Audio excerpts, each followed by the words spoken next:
be a few showers across Shetland and a fairly brisk wind.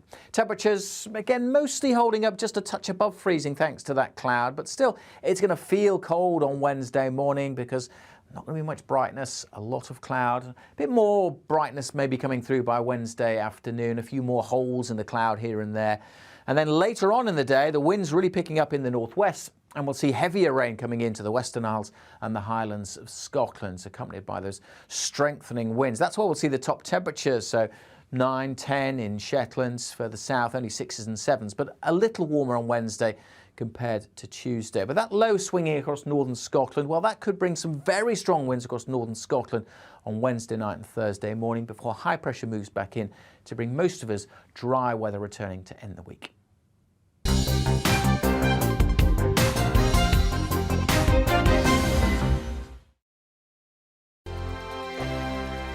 Hello there, I'm Eamon. And I'm Isabel. And you're watching the GB News digital stream across the United Kingdom. And around the world. If you're here in the UK, you can also watch us on your TV screen. GB News is Freeview channel 236. On Sky, we're channel 515. 626 on Virgin Media. Just remember, you might need to retune your TV to watch the channel. Yeah, and if you are doing that, find out more about retuning by going to gbnews.uk.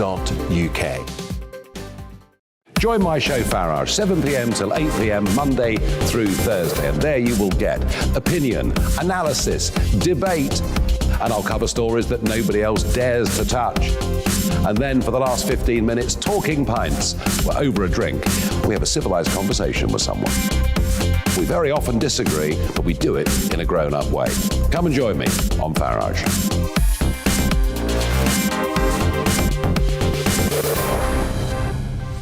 I'm Dan Wootton. Join me Monday to Thursday from 9 to 11 for the feistiest and most fun news debate on TV, where free speech reigns. I'll bring you a sharp take on the day's biggest stories, bombshell newsmaker interviews, and A-list guests. And I guarantee you, no spin, no bias, no censorship, and no reason to go to bed. That's Dan Wootton tonight, Monday to Thursdays from 9 on GB News. Hello there, I'm Eamon Holmes. And I'm Isabel Webster. And we hope you can join us for Breakfast with Eamon. And Isabel. You make me laugh out loud, belly laugh. Is that important first thing in the morning? Yeah, absolutely. And there's me trying to be deadly serious. News is a serious business. Yeah, I have to rein you in sometimes. Well, it doesn't stop us laughing at it. It doesn't stop us having an opinion on what's going on. Yeah. And it certainly will not stop us reflecting what you think. Weekdays from 6 to 9:30 on GB News.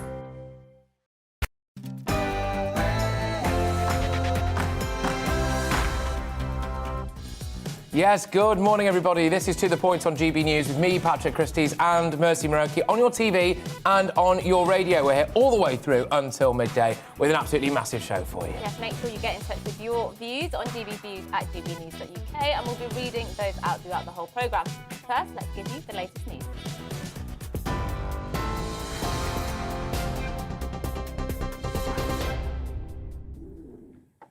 Good morning, it is 10 o'clock. I'm Rosie Wright, here to keep you up to date in the GB News newsroom. The Prime Minister is again being accused of breaking COVID rules after Downing Street admitted he had a birthday celebration during the first lockdown. Number 10 says staff gathered briefly in the Cabinet room and Boris Johnson was there for less than 10 minutes. ITV News reported up to 30 people allegedly attended the event in June 2020 when, you'll remember, social mixing indoors was banned. The chair of the oldest Conservative think tank, the Bow Group, says the party culture is endemic, but asking Boris Johnson to resign is not the solution. They backed Boris in 2019 because they thought Boris was a different colour of politician, someone that was actually going to deliver real change. And I think, as I say, the biggest element of dissatisfaction is not the parties, it's that he hasn't delivered on that mandate. And so there's no point just changing the leader of the Conservative Party to someone else who's another phony Conservative. I think the Conservative Party needs to undergo a major reform. Russia's being threatened with an unprecedented package of sanctions if it invades Ukraine. It follows a virtual meeting between the Prime Minister, the US President, NATO and other world leaders last night. Moscow has amassed around 100,000 troops on the border with Ukraine, raising tensions and fears of an attack. The former British Army officer, Colonel Bob Stewart, says this doesn't necessarily mean there'll be an invasion. That's a normal tactic. It's the sort of same way that bullies always use. They build up their troops, and they might or they might not use them. At the moment, there's a huge build-up of what the military call power, so they could invade. Equally, they might be bluffing. Royal Mail has announced it's cutting 700 management jobs. It says the move will save around £40 million a year. It follows what's been a difficult period over Christmas and the New Year, with staff absences peaking at 15,000 because of COVID. Bosses say they'll hold talks with unions over the proposed job losses. There are new calls for the national insurance tax hike to be scrapped. The former Brexit chief, Lord Frost, has joined a growing number now of senior Conservatives asking Boris Johnson not to raise the tax in April. With the cost of living set to increase, he told the Daily Mail the £12 billion increase is not necessary or justified. A Conservative MP who quit in what's been described as one of the most dramatic moments ever seen in the House of Lords, claims fraud is rampant in the government. Lord Agnew of Alton, who was the Efficiency and Transformation Minister, announced his resignation at the dispatch box yesterday before marching out. He criticised the party's schoolboy errors in the handling of fraudulent COVID business loans. Ground rents are set to be abolished for most new long residential leaseholds in England and Wales. The law will restrict ground rents to a token £1 peppercorn per year, which effectively has no financial value. Communities Minister Eddie Hughes says it will make a real difference to thousands of future leaseholders. The University of Oxford is looking for 6,000 patients to trial a new COVID antiviral drug. Officials say it will help alleviate symptoms and prevent serious illness. Adults over the age of 50 and those with underlying health problems are being urged to come forward. Head teachers want topics covered in this year's summer exams to be released as soon as possible. They're calling on the government to review the adaptations to GCSEs and A-levels to make sure exams are fair, given the disruption caused by the pandemic. Pupils in England will currently be offered a choice of topics in some exams. The School Leaders Union is asking for advance information to help plan learning and revision. The US President Joe Biden has been caught out on camera swearing at a reporter while his microphone was still switched on. After a press conference, journalists were being ushered out when a White House correspondent shouted a question about the impact of inflation on this year's congressional elections. Well, Joe Biden responded without realising his microphone was still active. Do you think inflation is a political liability? That's a great asset. More inflation. What a stupid son of a... You're up to date here on GB News. We'll bring you more as it happens. Now back to the point.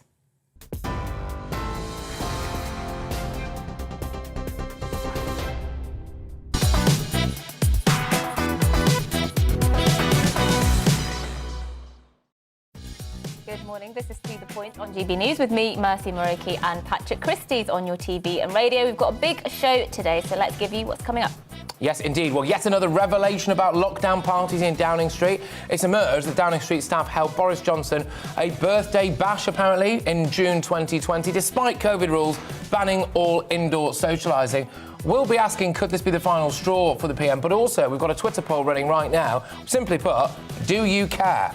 Yes, indeed. Well, from the 11th of February, this will be good news. Fully vaccinated travellers arriving in the UK will no longer have to do any COVID tests. We'll be joined by travel expert Simon Calder to discuss whether this marks the start of normality again for the travel sector. Indeed, and a thrill-seeking British student who went viral last year for going on holiday to Afghanistan during the Taliban takeover now says he plans to fly to Ukraine as tensions with Russia escalate. He spoke to GB News to explain why he's putting himself in danger yet again. Stay tuned for that interview. Yes, we have all of that coming up and much more as well across the rest of the programme, and you can get in touch as usual on GB Views at gbnews.uk. But first, Patrick gives his views on whether or not we should care about Boris Johnson's birthday bash.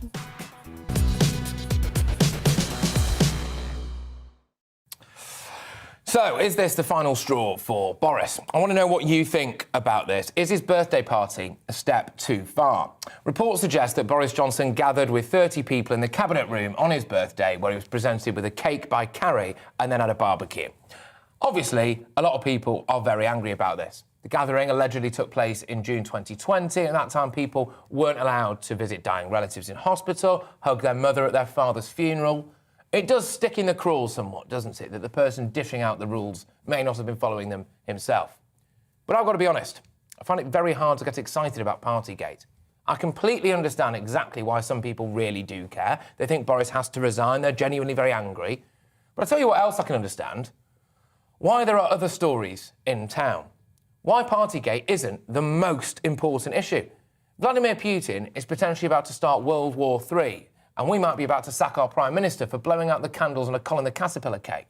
I mean, come on. There is a cost of living crisis. People are seeing their energy bills go through the roof. They're being forced, in many cases, to choose between heating and eating, especially the elderly. We might be about to lose 80,000 NHS staff because despite most of them probably having COVID antibodies, they haven't had the jab. A story broke yesterday afternoon about children going to secondary schools with a reading age of just 6. Why? Because their learning was hampered by lockdown. I'm more angry about the fact these COVID rules were imposed than about the fact that Boris might have broken them.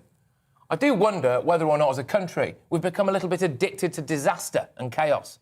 Just as we're about to emerge out of this pandemic, first country in Europe to do so, just as we're staring down the barrel of normality, we're absolutely obsessed about a birthday cake from June 2020. I actually think Boris is probably quite happy about this, because as long as we're talking about people singing him happy birthday, we're not talking about the real problems facing this country.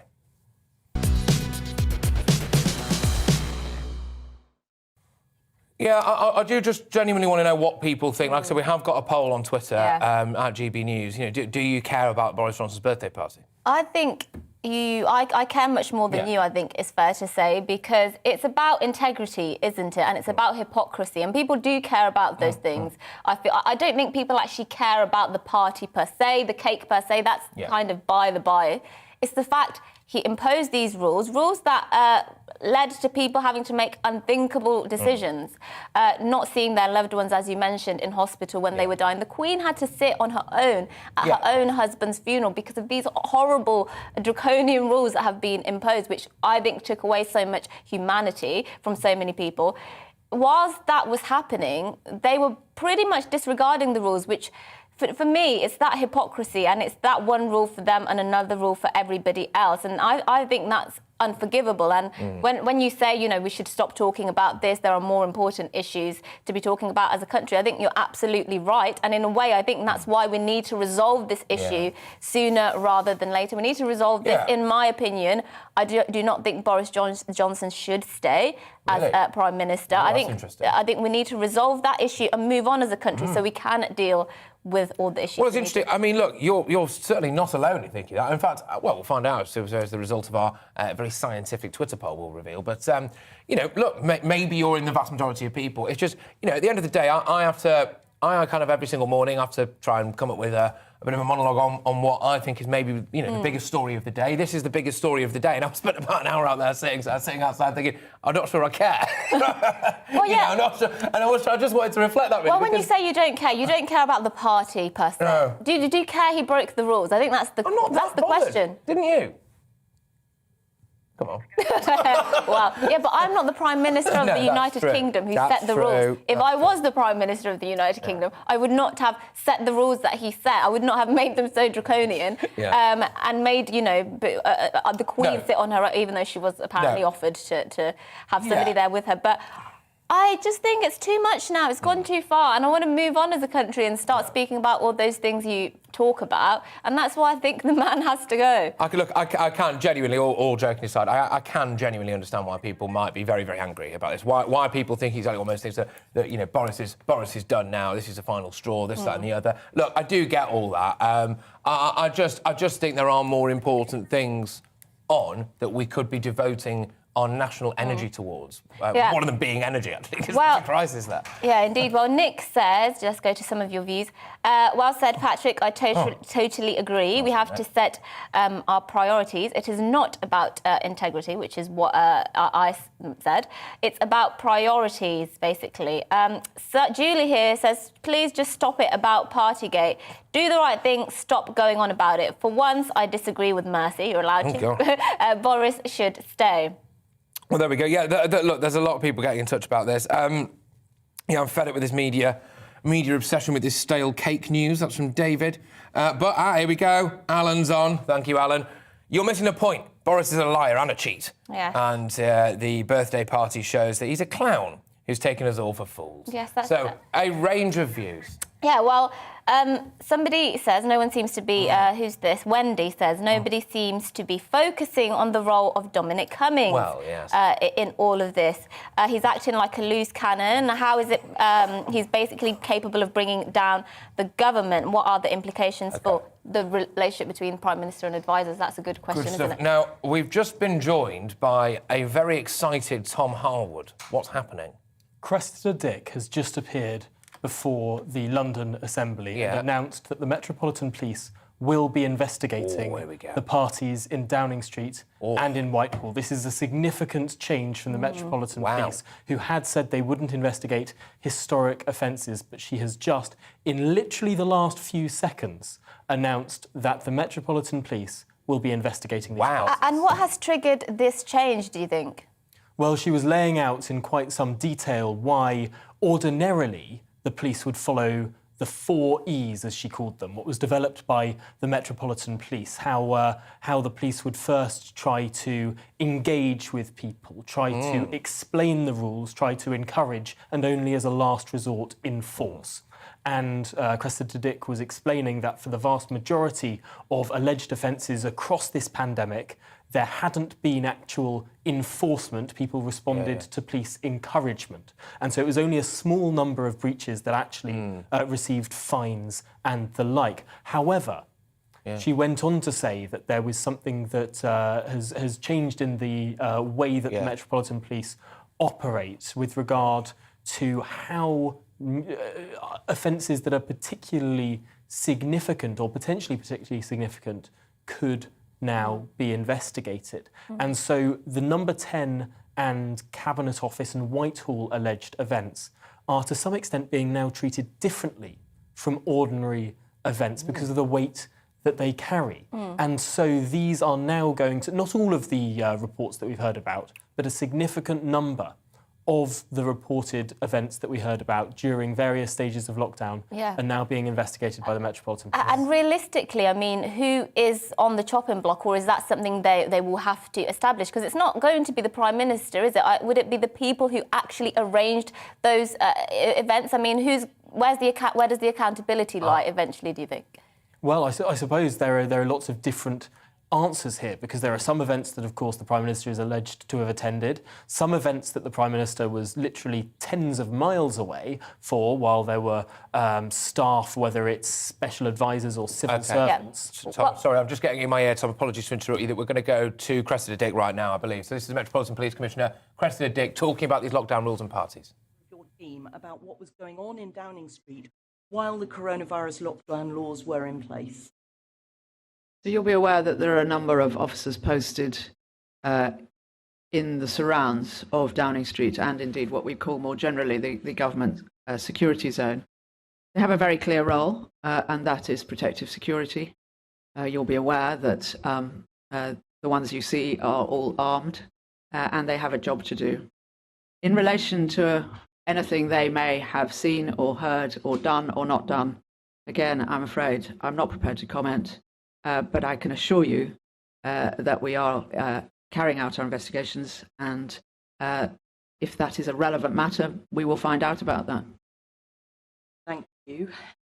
The problem is that if people begin to think that the laws apply to everyone except people who accept the laws, then the police may struggle to retain that public consent that enables them to do their job. Are you worried that the apparent lack of investigation of the mess in Downing Street might be further damaging trust and confidence in the police? So I fully recognise people have been very concerned about this. I think you will recognise also that in the explanation, I hope, in the explanation I've given, you can see that we have acted carefully, thoughtfully, and in concert with the Cabinet Office inquiry. I do need to say we work very regularly with the Cabinet Office team even sometimes in the most serious cases, they will carry out an initial investigation and then hand us material. And they have access to all sorts of things because they know the systems, they know the way things work. And I am confident in the inquiry that they have done. I don't like anything that can potentially damage public confidence. Of course I don't. But I have to do what I think is the right thing in all the circumstances.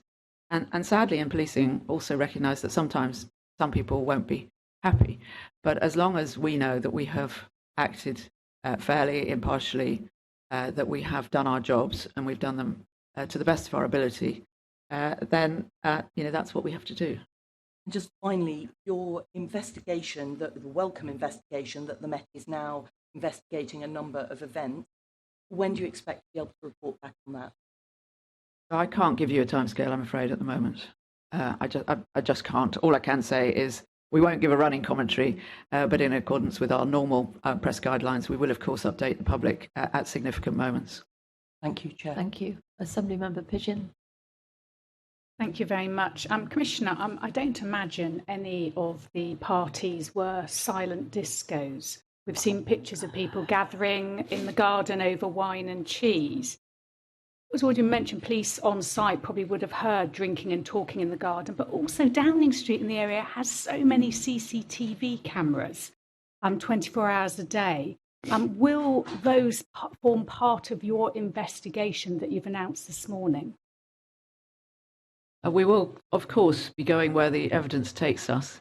And we have already done our own assessment, as you know, and we've been in a constant dialogue with the Cabinet Office team. So I don't anticipate any difficulty in obtaining the evidence that it is both necessary, proportionate and appropriate for us to obtain in order to get to the right conclusions. Lovely, thank you. And could you just finally clarify, you talked about some parties that you're going to be investigating. Does this also include the alleged party at CCHQ, which we saw a photograph of? So I'm not going to talk about, there's been a whole plethora of things in the media, as everybody is very well aware. I'm not at this stage going to say which ones we are and which ones we are not. But I can say, as I have, that we are investigating a number, and there are several that we are not investigating. Lovely, thank you very much. Thank you. We're now going to go on to the very serious issue of the Stephen Court murders, and I think, colleagues, we should reflect upon the point that 4 young men lost their lives, and so serious questions do need to be addressed. So if I can start with you, Commissioner, what is your response to the findings of the inquest into the Stephen Court murders? Well, firstly, Chair, if I can join you in saying how terribly sad it is that these 4 young men lost their lives, Anthony, Gabriel, Daniel and Jack. And I know that they are sorely missed by their families and many, many other people. The jury found that the death of the 3, as opposed to Anthony, could have probably been prevented, and we accept that finding. And that is, I think Helen Ball said at the time, a devastating finding. It is a matter of deep, deep regret, and I have also apologised publicly, and indeed have been able to meet the families of 3 of the young men who were killed, and am about to meet the 4th family also. So I have further apologised to them from the bottom of my heart. It is a matter of deep regret that we did not do a better job in those investigations. What I can say, and I'm sure you want to question me about this, is that since Stephen Port was brought to justice, we've made a large number of changes in the Met as a result of beginning to understand what had gone wrong. We have, of course, followed the inquest very carefully and have made further changes as a result of what we heard at the inquest. We are in possession of an Independent Office of Police Conduct report, which suggests further lessons for us, most of which we have very well in hand, but we're working closely with them. And we will, of course, be responding appropriately to the coroner's prevention of further death report, which has, I think, been, which is finished, but is not yet in the public domain. So we've made an enormous number of changes, and I'm very happy to speak about those. And we will continue to work to make sure that we have really high quality investigations in all cases, of course, but in particular here in the case cases where someone has died, and that we work very, very effectively with all our public, but not least, of course, the LGBTQ+ communities, to try to ensure that we are fully culturally competent, and that we engage and communicate and listen and understand effectively, and that we continue to learn, so that we will build further trust and confidence, and particularly, as I say, in our LGBTQ+ community. Yes, I agree. Sophie, do you have anything to add to that?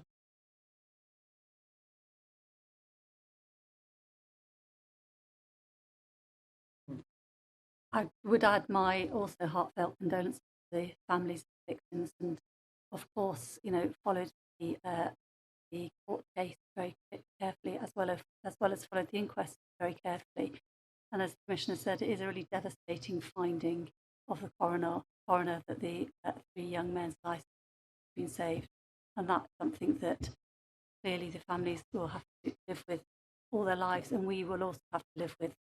One of the things that we, from MOPAC and my role as oversight and holding the Met accountable, have done following the inquest, I've written to HMIC and on behalf of myself and the Commissioner to ask them to come in and do an inspection into the way that the Met investigate.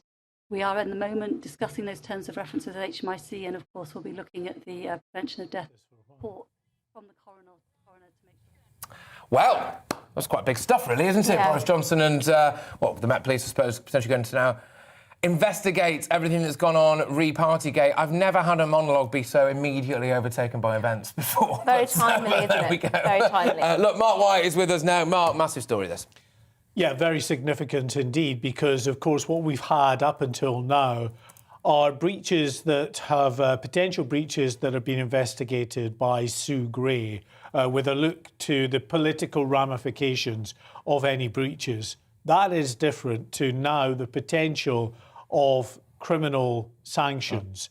So if, for instance, and we may be getting ahead of ourselves, the investigation that is going to be carried out by the Metropolitan Police finds that the Prime Minister himself is in breach of criminal law, then you've got to think that his position would be completely untenable at that point. You're beyond the, talking your way out of a political difficulty. You're actually into the criminal sphere. This is very difficult, of course, for the Met Commissioner, Cressida Dick. She did not want to go down this route. The Scotland Yard have been saying for a number of weeks now that retrospective investigations is not something that historically they have really been involved in. Then they had to change that particular approach when people felt, understandably, well, this is not right. How can you possibly be, how can there be evidence potentially of breaches of the law that are brought to light, and you are not investigating that, and someone is not held to account for that? So then the line was, well, we will liaise with Sue Gray and her ongoing Cabinet Office investigation.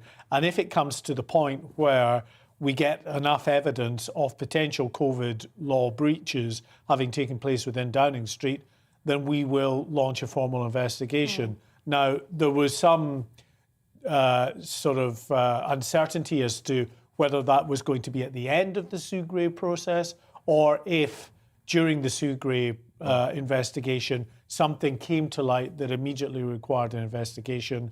That would be something that they could actually launch either in tandem with her or take over the investigation properly. I'm really interested in this idea that they've almost sort of U-turned from their original, approach to not investigate retrospectively. But doesn't this now open the floodgates almost for ordinary people to be investigated for retrospective COVID breaches? Or is this just a very unique particular case here?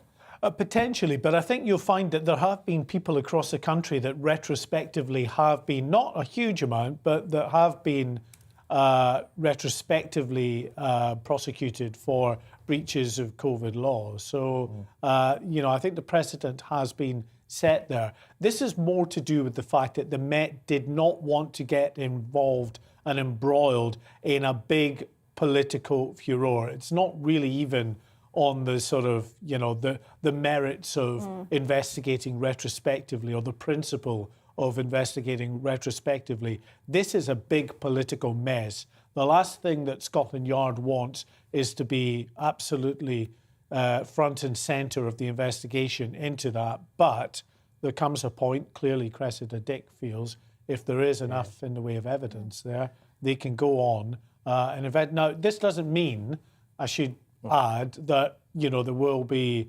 breaches at the end of the day that are found to be proven that would go before a court. It doesn't, but it certainly means that they feel there's enough in the way of initial evidence, a sort of prima facie case in law to go ahead with a full investigation into this.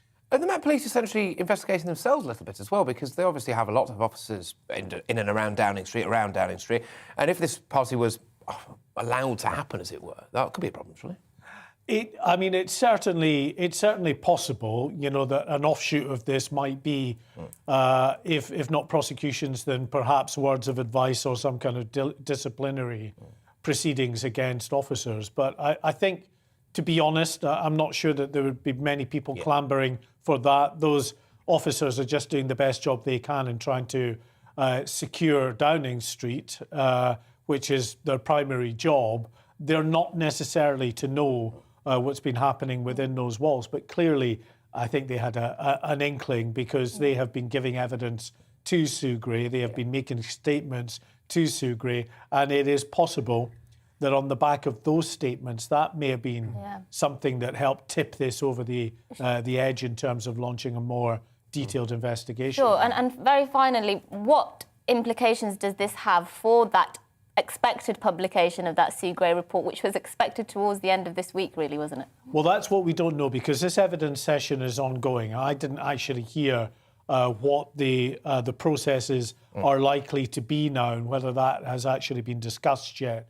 I don't think she's suspending, from what I could hear, her ongoing cabinet investigation. So I think we can still anticipate that coming out. But maybe off the back of that, we now have a tandem criminal investigation that that's been started, that will continue after she stops. As I say, we are at a magnitude now in terms of seriousness well above what we were in terms of the potential implications for those involved in attending these events in Downing Street. If at the end of the day the police find that there was breaches of COVID law, and that, for instance, the Prime Minister, among others, were in breach of those COVID laws, then it's going to be very, very difficult for the Prime Minister going forward. Absolutely. Mark, thank you very, very much. Mark White there, of course, our Home and Security Editor. If you are just joining us, as you can see there, just below me, breaking there, is that police are going to investigate potential breaches of COVID rules at Downing Street. So a massive development, really, a huge development in this story. Your views on that coming up very, very shortly as well.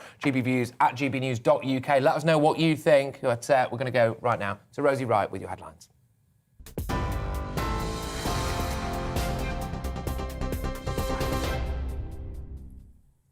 Good morning, I'm Rosie Wright, here to keep you up to date in the GB News newsroom at 10:31. As we've been hearing, the Met Police Chief, Cressida Dick, has confirmed events at Downing Street and Whitehall are being investigated for possibly breaching COVID rules. Officers have been passed information from the Sue Gray inquiry. It comes after Downing Street admitted the Prime Minister had a birthday celebration during the first lockdown. Russia's being threatened with an unprecedented package of sanctions if it invades Ukraine. It follows a virtual meeting between the Prime Minister, the US President, NATO and other world leaders last night. Moscow has amassed around 100,000 troops on the border with Ukraine, raising tensions and fears of an imminent attack. Royal Mail has announced it's cutting 700 management jobs. It says the cost-cutting measure will save around £40 million a year. It follows a difficult period over Christmas and the New Year, with staff absences at one point peaking at 15,000 because of COVID and the Omicron variant. The former Brexit chief, Lord Frost, has joined now a growing number of senior Conservatives asking the Prime Minister to scrap the planned national insurance tax hike in April. With the cost of living set to increase, he told the Daily Mail the £12 billion increase is not necessary or justified. You are now up to date here on GB News, but on your TV, online and DAB Plus radio. I'll keep you up to date across the day. We'll have a short break now and then back to the point.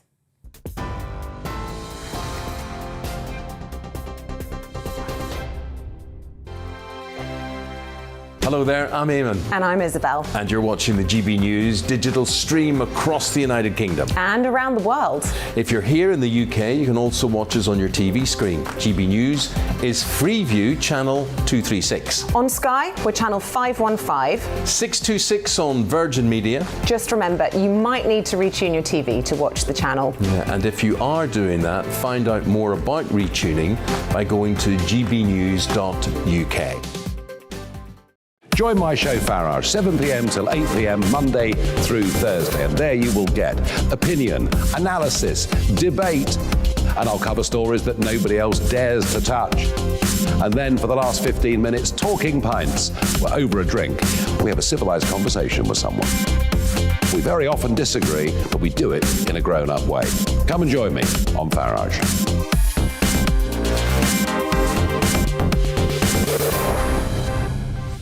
I'm Dan Wootton. Join me Monday to Thursday from 9 to 11 for the feistiest and most fun news debate on TV, where free speech reigns. I'll bring you a sharp take on the day's biggest stories, bombshell newsmaker interviews, and A-list guests. And I guarantee you, no spin, no bias, no censorship, and no reason to go to bed. That's Dan Wootton tonight, Monday to Thursdays from 9 on GB News. Hello there, I'm Eamon Holmes. And I'm Isabel Webster. And we hope you can join us for Breakfast with Eamon. And Isabel. You make me laugh out loud, belly laugh. Is that important first thing in the morning? Yeah, absolutely. And there's me trying to be deadly serious. News is a serious business. Yeah, I have to rein you in sometimes. Well, it doesn't stop us laughing at it. It doesn't stop us having an opinion on what's going on. Yeah. And it certainly will not stop us reflecting what you think. Weekdays from 6 to 9:30 on GB News.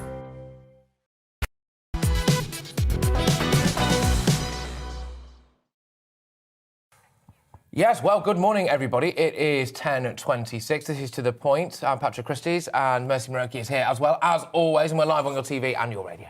Yes, now, in travel news, the government has scrapped COVID tests for fully vaccinated travellers arriving into the UK. The changes will be implemented on February the 11th, just in time, of course, for the half-term break. Yes, well, let's speak now to travel expert Simon Calder, who is joining us live from Gatwick. You are always at an airport. Fantastic stuff. What's the latest then, please, Simon? OK, fine. Yeah, unfortunately, I'm not travelling anywhere today, but I have been talking to lots of travellers setting off from places like Spain and just now Barbados. The couple I just talking to, they're going for 10 days. They're very disappointed that they're going to have to test when they come back because, as you say, these come into effect on the 11th of February. That's 17 days from now. A lot of upset in the travel industry, actually, that the rule, which means that you don't have to take a test after you arrive, if you've been fully vaccinated, is going to take so long to abolish. The Transport Secretary, Grant Shapps, has said he wants to get rid of that rule the second he possibly can. And, well, a lot of people are saying, is that really going to take 2.5 weeks? Having said that, a lot of happiness among the travel industry here, because, of course, they desperately hope that people are now going to be more inclined to travel.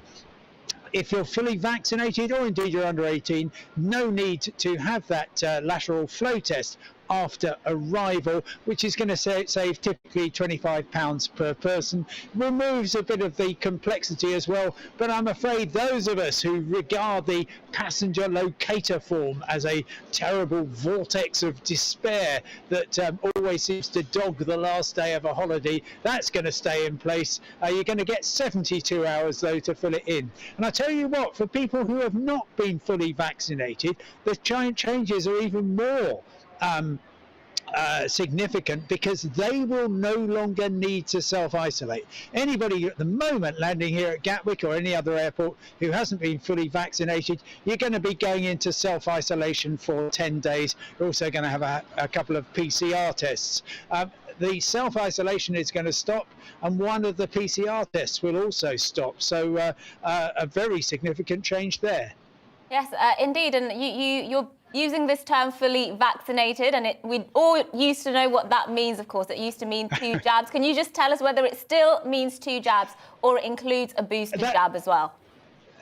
That is such a good question, because very carefully the Transport Secretary this morning in an article in the Telegraph said that the UK does not yet require boosters to be for people to be fully vaccinated. Basically, if you completed the normal 2 jabs and you've waited 2 full weeks since the last one, then you are going to be regarded as vaccinated. But he did use the word yet to suggest that this is going to change. And actually, very significantly, all the people who are travelling from here to the European Union, from the 1st of February, there is likely to be a Europe-wide change, so that you are going to have to either have had both jabs within the last 270 days, which is about 9 months, or you're going to have proof that you've had the booster. So, yeah, I think going forward in the next few weeks and months, the discussion will be what constitutes being fully vaccinated, and also for people who can't have vaccines or has chosen not to have the vaccines, what is travel going to look like for them? Yeah, fantastic stuff. Look, thank you very, very much, Simon. Great to have you on the show, as always. And hopefully one day you will actually get to take off from Gatwick Airport and not just stand there and talk to Simon Colver there. When was the last time you went on holiday? Don't. I'm supposed to be going away. Well, I know that. I know it's a supposed to be going delicate, sensitive topic for you. I haven't been in years, really. Not a child-free. I don't think holidays that you take with small children count as holidays, really.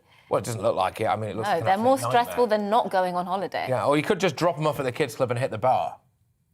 Like David Cameron did that once, didn't he? No, he left his child at a pub. Yeah, hey, look, we've all been there. Right, OK, moving on. A British student who was evacuated from Kabul after going on holiday to Afghanistan, yeah, I know, is travelling to Ukraine tomorrow.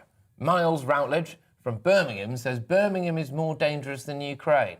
He also told our West Midlands reporter, Balvinder Sidhu, he hopes to see the realities of war. So you're off to Ukraine on Wednesday. Why on earth are you going to Ukraine when the government are advising us not to travel to Ukraine?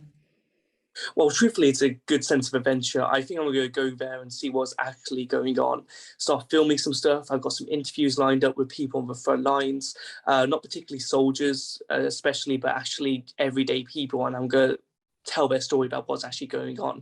I'm hoping I'm going to see the actual realities of war.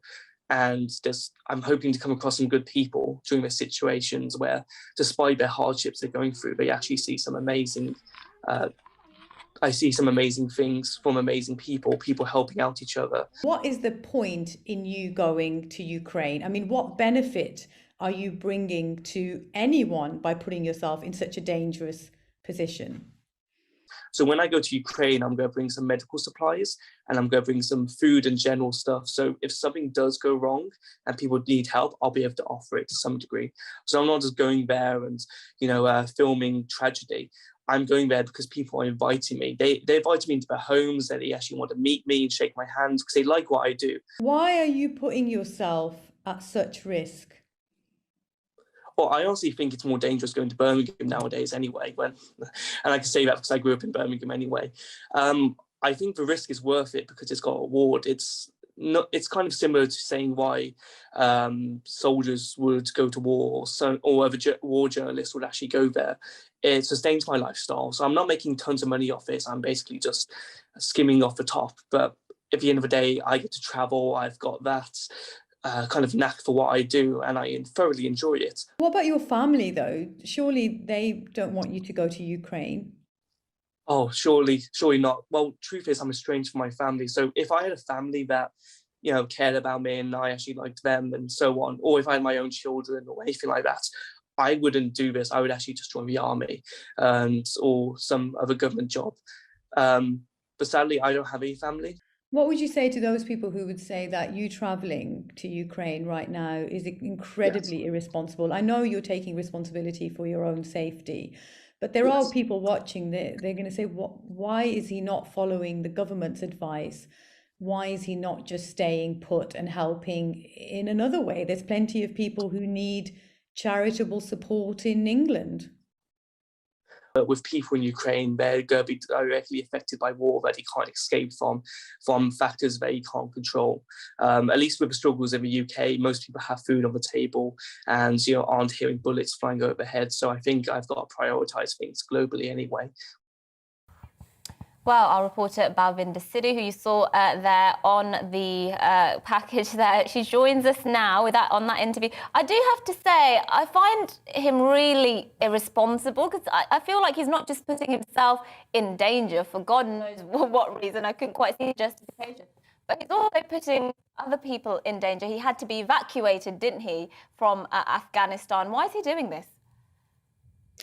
That's right, Mercy. I mean, you can call him insane, irresponsible, a man on a mission. There's so many adjectives you can use to describe Miles Routledge, but he is someone, he's 22, he's a student, and, at that age, young people want to do stuff. They want to travel. I remember I went interrailing around Europe and stayed in hostels, but he wants to go that step further. So last year, he Googled the world's top 10 most dangerous countries and went to Afghanistan, that was number one.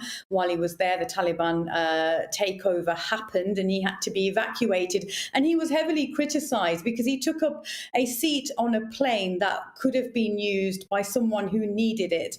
But since then, it hasn't stopped him because he's been to South Sudan, he's been to Kazakhstan during the riots, and now he's off to Ukraine. I mean, he says that, his defence is that he is, raising awareness of local people and their issues, and any money that's donated to him, because he's got 60,000 followers, some of whom like to give him money so he can do these dangerous trips abroad. He says he uses that on the ground and gives it to local people who need the money and the help.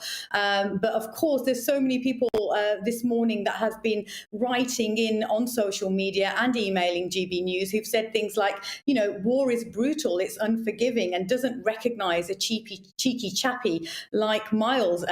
He's making a mockery of people who actually have to go to war to fight and save lives. But he defends himself. He says, look, he's only putting himself at risk, no one else. However, if he did get into trouble in Ukraine or found himself in a compromising situation, the authorities, would feel compelled to help him because he is still a British citizen.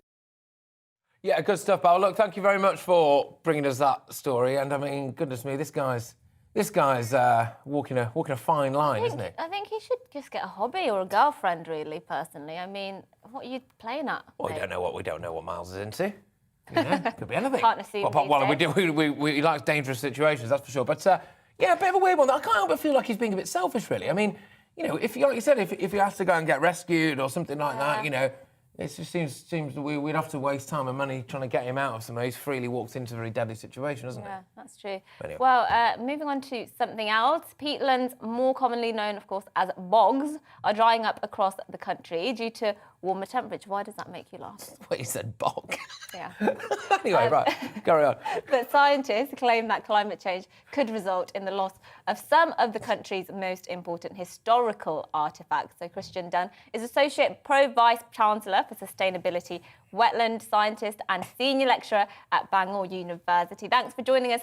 Can you just explain to us how climate change could affect historical artefacts? Yeah, indeed. So what were happening in peatlands, in bogs, and when I see that the joke's there, but we must love our bogs. That is first and foremost, because what happens is loads of artifacts, including human bodies, but also things that humans have made, trackways, weapons, letters even, boxing gloves, all sorts of things from the Roman times and even before, have been buried in peatlands, in bogs. And peatlands work in this wonderful way as like a giant inefficient compost heap, because decomposition, the rotting process of organic matter, is suppressed in peatlands. So anything that falls into a peatland, including a body of thousands of years old, is not going to rot down. So when archaeologists come and they dig up peatlands, they can find this treasure trove of our history. And what we're finding, unfortunately, is climate change, so the warming and the change of weather patterns, but also how we are using peatlands, if we're developing them, if the land practices, agriculture is changing on these areas. What's happening is that peatlands are drying out. The water is leaving them. They need to be saturated. They need to be as wet as possible. And if they dry out, then that rotting process starts to kick in. And just like a compost heap, rotting down now. Now it's an efficient compost heap, rotting everything away. And that means that those artifacts can be lost. They literally just rot away and we never find them. We find a disproportionate amount of historical artifacts on peatlands, on our bogs, than we do on other land areas because of this pickling effect that peatlands have. Indeed. Well, I'm from Cheshire originally, and we have Lindo Man, who, of course, you will be aware of the peat bog there. This is a geezer from a very, very long time ago. I'm not sure he's ever been called a geezer before, to be fair, actually. But yes, he's a complete, well, very, very, very well preserved, and it really is a window into the past. And actually, we can learn a heck of a lot from this stuff, can't we? I mean, one thing I've always wondered, right, is actually how much history basically is just below the surface, right? And obviously we don't normally just dig everything up to see it, but it is like it is all there. So this is this the latest angle on from the climate change lobby? Is it if we don't stop up, we'll lose our past?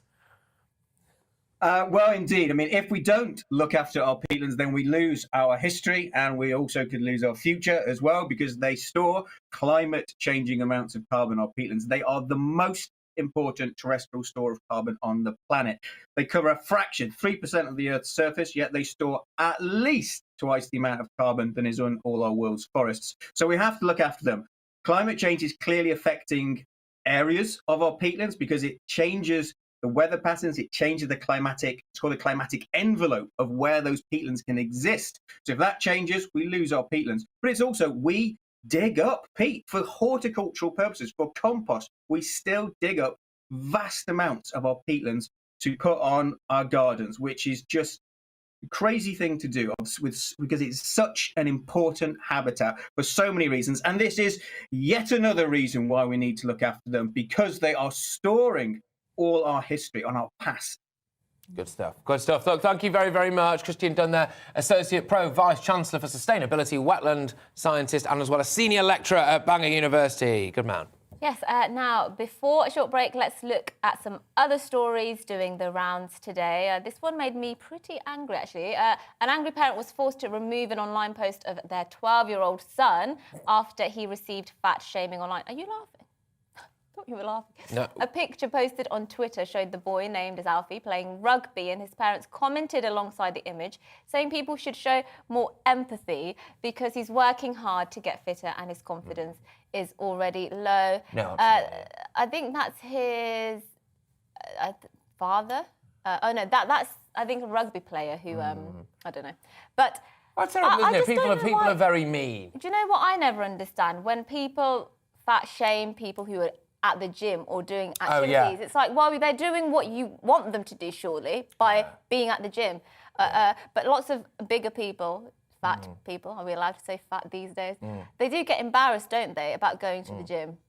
They do indeed, which is I'm why not I never asking go. you because I think you have. Well, you tell me every any single day that personal- I'm fat. No, I don't. You do? I encourage him to eat healthy. I walked past you the other day and you patted my belly and Tell said, the "You're fat." audience what you had for breakfast this morning. What did you come into work with holding? 2 cans of Red Bull. That's not healthy. See, I'm just adding quality years. Julian onto your life. Assange, the founder of WikiLeaks, an international whistleblowing organisation, which famously in April 2010 released a 39-minute video showing US soldiers shooting dead 18 civilians from a helicopter in Iraq. Assange was then wanted by Swedish authorities over sexual assault allegations and sought asylum at the Ecuadorian embassy, quite famously, didn't he, in London, for nearly 7 years, until his arrest by British police on the 11th of April 2019. Yes, well, he's now won the right to ask the Supreme Court to block his extradition to the US, where he is wanted for the publication of thousands of those classified documents. So remember those scenes when he was dragged out from the embassy? Those are very dramatic scenes. So this is just the latest development in that very long-running story. It is, indeed. Well, I mean, it's just incredibly long-running, actually, isn't it, really, when you think about it? It just seemed like it's been going on for absolutely ages. And indeed, it has. Yeah. Very divisive figure, Julian Assange, really. I mean, some people view him as this great, speaker of truth and, enlightening people by getting, things out there and exposing governments and corruption and yada, yada, yada. But other people think that, he's just a bit of a troublemaker. Yeah, he's a I bit must of say, a I'm Marmite figure. more in the former camp, personally. I'm more in the not really caring camp, personally, That's but that's just me. Let's go to some of your views now. There are lots of views coming in about Boris. We've, of course, Patrick gave his views at the top of the hour on the fact he's not that fussed, I suppose is the right way to put it, about the fact Boris had this birthday party. The Met Police are. Yeah, but very shortly after he delivered those views, it turns out the Met Police have revealed they will be holding an investigation into alleged breaches of COVID rules because of all the revelations about those parties. Lots of you getting in touch. Cass here says, sure, I'm angry about the imposition of these rules, but I'm equally angry that despite them ruining the lives of hundreds of thousands of people, nobody will be held responsible for it. So actually, this news that the Met Police will be investigating could be somebody being held responsible for it. We'll see what happens with that, of course, as it develops over time. Absolutely. And Sally's been in touch. Thank you, Sally. Boris has been a proven liar and has acted foolishly, for which he should feel ashamed. I am very disappointed in him, but I do not wish him to resign or be sacked, as it would create a lot of instability at the time that we could do without it. And that's a very interesting point. Yeah. That is an interesting point. Well, Paul makes a slightly different point. He says, I usually agree with Patrick. However, Boris set the rules, then broke them. And yes, there are bigger stories, but how can we trust a leader who broke his own rules to make the big decisions going forward? So that's sort of, you were saying, look, let's get on with talking about other things. There are lots of important things going on at the moment. But my point was, well, exactly. That's why we need to get the right person in the job so that the right Prime Minister can deal with those big issues, because this is a massive distraction at this point, isn't it? Well, it is indeed. It is indeed. Well, look, thank you very much, everyone who has been getting in touch. I still think Boris should stay. That's from Haf. I think Cummings should be investigated as well. Well, Graham does make a similar point. He says he was angry with Boris, even though he's not a Tory, but now he's more worried about those who are trying to bring down Boris, and he's wondering what their agenda is. And actually, there's been a lot of views in the inbox, suggesting this could be a Remainer plot. Some people have used those terms, a Remainer plot to bring down Boris and bring down the sort of Brexit agenda. It's certainly a view worth considering, I think. Yes, it is indeed. Well, look, keep all of your thoughts coming into us on email. Loads of you have been getting in touch. gbviews@gbnews.uk. We'll be back with more on today's top stories and plenty of your views after the break. So don't go anywhere. Look, hey, I suppose the big story in town, isn't it? Realistically, is that the Met Police are going to investigate what happened at Downing Street, re the parties. What do you think? Is it curtains for Boris Johnson? Let us know. Hi there. There will be some brighter spells around today for some, but for most it's cloudy and there will be outbreaks of rain in the far north of Scotland. That's associated with these weather fronts, which are just brushing the far north through the rest of today. And For the rest of the UK, well, we're still dominated by this large area of high pressure, keeping things dry generally and settled, but still rather cloudy. A lot of low cloud covering the hills of Wales, Northern England, Scotland and Northern Ireland, and bringing mostly grey conditions, but a few brighter spells poking through for North East England, perhaps parts of East Wales, Eastern Scotland and Northern Ireland. It's going to feel cold under the cloud in the south, 3 to 5 Celsius, a bit milder further north, but across northern Scotland we do have some rain, especially for the Northern Isles, where it will also be windy as we end the day. Coastal gales for Shetland. Pushing through some showers overnight, but elsewhere across the UK, most places are dry. Again, a lot of cloud cover, but some breaks in the cloud coming south into northern England, the Midlands and Wales. And where we see some breaks, a touch of frost and a few fog patches are possible, but they'll be fairly localised because for the vast majority it's another cloudy start to the day on Wednesday. And that cloud persisting across southern parts of the country through much of the day, but some holes developing more widely across East Wales, the Midlands, as well as into parts of northern England. Meanwhile, much of northern and western Scotland sees it turn wet and windy by the end of the afternoon, although it will be milder here compared to recent days. And further south, it will also be a touch milder with temperatures returning to around average. Wet and windy weather in the northwest pushes through during Wednesday evening. It sinks south into central and southern Scotland as well as Northern Ireland. But watch out for coastal gales, 50 to 60 mile-per-hour wind gusts for the north of the mainland of Scotland. It's going to stay blustery on Thursday, but a little brighter with further cloud breaks developing.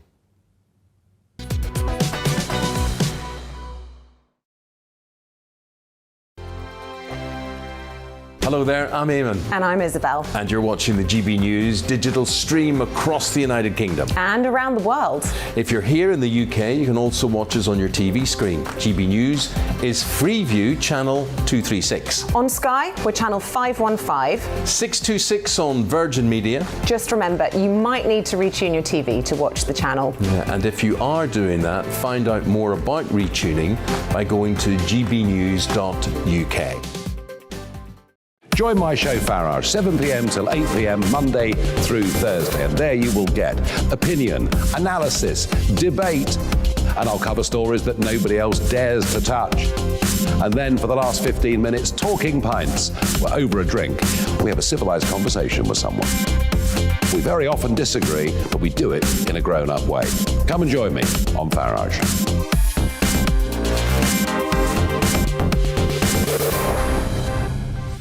I'm Dan Wootton. Join me Monday to Thursday from 9 to 11 for the feistiest and most fun news debate on TV, where free speech reigns. I'll bring you a sharp take on the day's biggest stories, bombshell newsmaker interviews, and A-list guests.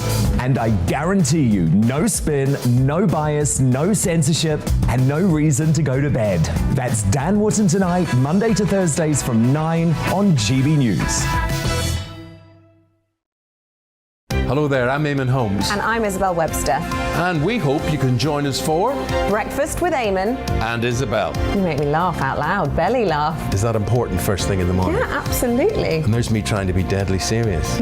News is a serious business. Yeah, I have to rein you in sometimes. Well, it doesn't stop us laughing at it. It doesn't stop us having an opinion on what's going on. Yeah. And it certainly will not stop us reflecting what you think. Weekdays from 6 to 9:30 on GB News.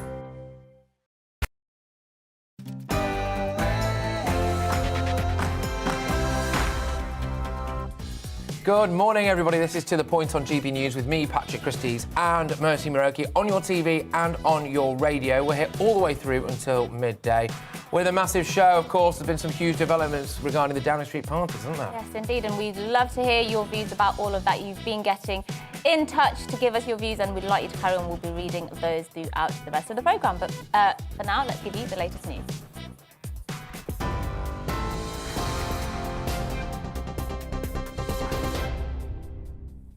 Good morning, it's 11 o'clock. I'm Rosie Wright, here to keep you up to date in the GB News newsroom. The Met Police Chief has confirmed Downing Street parties are being investigated for possible COVID breaches. Dame Cressida Dick says a number of events are being looked at after officers were given information from the Sue Gray inquiry. Police have now written to the Cabinet Office formally requesting it to refer all relevant information on the gatherings. It comes after Downing Street admitted the Prime Minister had a birthday celebration during the first lockdown. We have a long-established and effective working relationship with the Cabinet Office, who have an investigative capability. And as you well know, they have been carrying out an investigation over the last few weeks. And what I can tell you this morning is that as a result, firstly, of the information provided by the Cabinet Office inquiry team, and secondly, my officer's own assessment, I can confirm that the Met is now investigating a number of events that took place at Downing Street and Whitehall in the last 2 years in relation to potential breaches of COVID-19 regulations. Russia's being threatened with an unprecedented package of sanctions if it invades Ukraine. It follows a virtual meeting between the Prime Minister, the US President, NATO and other world leaders last night. Moscow has amassed around 100,000 troops on its border with Ukraine, raising tensions and fears of an attack. Well, the former British Army officer, Colonel Bob Stewart, says this doesn't necessarily mean there'll be an invasion. That's a normal tactic. It's the sort of same way that bullies always use. They build up their troops and they might or they might not use them. At the moment, there's a huge build-up of what the military call power, so they could invade. Equally, they might be bluffing. Royal Mail has announced it's cutting 700 management jobs. It says the move will save around £40 million a year. It follows what's been a difficult period over Christmas and the New Year, with staff absences peaking at 15,000 at one point because of COVID. Bosses say they'll hold talks with unions over the proposed job losses. Also in business news, Unilever is cutting around 1,500 jobs globally as part of a group-wide overhaul. The consumer goods giant, which makes Dove and Marmite, is planning to axe around 15% of senior management and 5% of junior roles to create 5 business divisions. It said jobs will be lost in the UK and worldwide operations, but stressed factory teams aren't expected to be impacted. There are new calls for the national insurance tax hike to be scrapped. The former Brexit chief, Lord Frost, has joined what's now a growing number of senior Conservatives asking Boris Johnson not to raise the tax in April. With the cost of living set to increase, he told the Daily Mail the £12 billion increase is not necessary or justified. A Conservative MP who quit in what's been described as one of the most dramatic moments ever seen in the House of Lords claims fraud is rampant in the government. Lord Agnew of Alton, who was the Efficiency and Transformation Minister, announced his resignation at the dispatch box yesterday before marching out. He criticised his party's schoolboy errors in the handling of fraudulent COVID business loans. Ground rents are set to be abolished for most new long residential leaseholds in England and Wales. The law is going to restrict ground rents to a token 1 peppercorn per year, which effectively has no financial value. The Communities Minister, Eddie Hughes, says it will make a real difference to thousands of future leaseholders. The University of Oxford is looking for 6,000 patients to trial a new COVID antiviral drug. Officials say it will help alleviate symptoms and prevent serious illness. Adults over the age of 50 and those with underlying health problems are being urged to come forward. The US President Joe Biden has been caught out on camera swearing at a reporter while his microphone was still switched on. After a press conference, journalists were being ushered out when a White House correspondent shouted a question about the impact of inflation on this year's congressional elections. Joe Biden responded without realising his microphone was still active. Do you think inflation is a political liability? That's a great asset. More inflation. What a stupid son of a... You're up to date here on GB News. I'll bring you more as it happens. Now let's return to the point.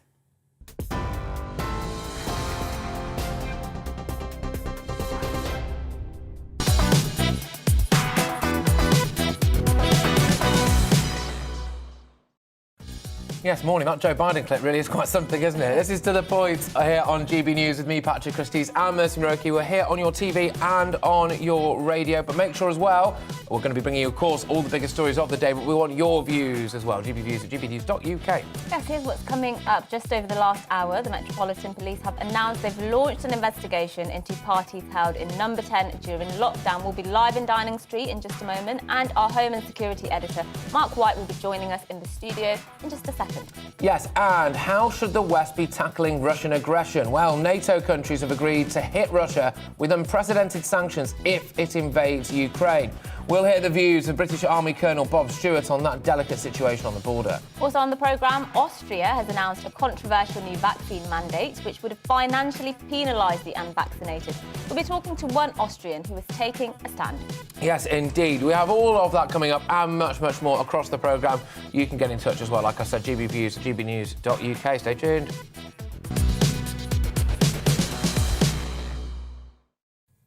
Now, as we mentioned there, the Metropolitan Police have this morning launched an investigation into parties held in Number 10 during lockdown. Commissioner Cressida Dick said the force was looking into, quote, potential breaches of COVID-19 regulations in Downing Street and across Whitehall over the last 2 years. Yes, well, Downing Street yesterday admitted that staff gathered inside Number 10 to celebrate Boris Johnson's birthday when the first COVID lockdown was actually still in place. So rules at the time banned most indoor gatherings of more than 2 people. Yes, well, GB News' Home and Security Editor, Mark White, joins us now to discuss this further. Mark, this has now escalated the situation from what was essentially a political drama, a political issue, to a legal issue. Yes, and I think it makes it potentially very difficult for the Prime Minister going forward and those at Downing Street if we get to a point where the police, having carried out their full investigation now into a number of incidents that took place in Downing Street and Whitehall over the past 2 years with a view to determining whether they were in breach of COVID-19 regulations. If they discovered that they were in breach and they then decide to go down the route of criminal sanction, it's very difficult to see that if anyone caught up in that particular criminal sanction, it's very difficult to see that they would be able to remain in post because it's a magnitude well above anything that is in the political sphere when you get into breach of the criminal law, which this, in fact, would be. It's a very strange one, though. I mean, obviously, it's unprecedented, this, that's happened now. I just wonder what could have maybe tipped the balance for Cressida Dick, because, I mean, she's known about this stuff for ages, hasn't she? Well, I think it's absolutely fair to say that the last thing the Metropolitan Police and Cressida Dick wanted to do was get right into the middle of a huge political mess like this. They didn't want to do that. That's not the job. They've got enough to be getting on with. But there were very significant calls for an intervention here because of what was seen as overwhelming evidence pointing to breaches of COVID rules. Now, initially, of course, the Met line was that we don't retrospectively investigate those types of offences. That didn't fly. People were not accepting that at all. That position then changed to Scotland Yard saying that they are liaising with Sue Gray on an inquiry, and if information comes to light that then they believe points to potential criminal breaches, they would launch an investigation. And that's exactly where we seem to be now. What Scotland Yard is saying, what the Met Commissioner is saying, is that they, in liaising with Sue Gray and receiving, it seems, an early copy of her conclusions, have decided that there is enough evidence to support potential breaches of COVID-19 laws surrounding a number of events, they say, that took place over the last 2 years in Downing Street and in Whitehall. They also go on to say a number of others, because I think we're talking, what is it, 18 now? Potential parties or events. It's a huge number. So they're saying that quite a number of those they've been able to assess as not reaching the threshold that would warrant any kind of criminal sanction. So a number of them have been part discontinued, but enough of them have clearly got to the point where they feel that there is evidence there that warrants a fuller investigation. And what are the implications of this politically? Because, of course, there are rumours, many people will wait, many Conservative backbenchers were waiting for this Sue Gray report to be published before sending in those letters to the chair of the 1922 committee to try and oust the Prime Minister or force a leadership election, basically. Where does this leave that situation? Well, I think that there's one thing in terms of the Sue Gray report.